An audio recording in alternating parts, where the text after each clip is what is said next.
Mradi huu wa Sauti Zetu ambao unatekelezwa hapa manispaa ya Singida katika kata 18 za manispaa ya Singida.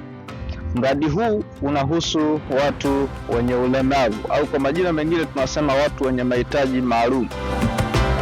Kimsingi unanufaisha vijana wenye ulemavu katika manispaa yetu ya Singida, na unanufaisha kimsingi katika kwanza kujenga uelewa wa mtu mmoja mmoja, lakini pili kuwajengea ule uwezo binafsi wa wao kushiriki katika ngazi za maamuzi hapa katika manispaa yetu ya Singida.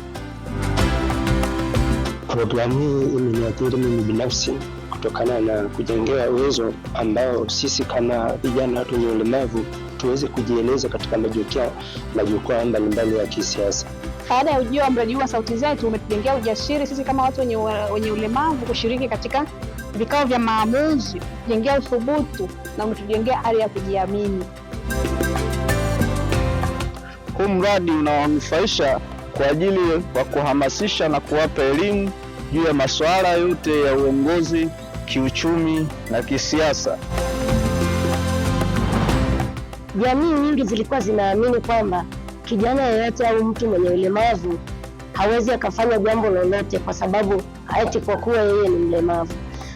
Kupitia programu hii imeweza kutoa uelewa au mafunzo juu ya jamii, nikanufaika nayo. Kwanza nashukuru kupata ufadhili huu, kwa sababu ufadhili huu umekuwa chachu na kuhakikisha kwamba zile sauti za vijana wenye ulemavu katika manispaa yetu ya Singida leo zimekuwa na zimesikika katika ngazi za maamuzi. Hivyo basi tuna kila sababu ya kushukuru kupata ufadhili huu, na wakati mwingine tunaomba ufadhili huu uendelee ili tuweze kufikia wilaya na mikoa mingine nchini Tanzania.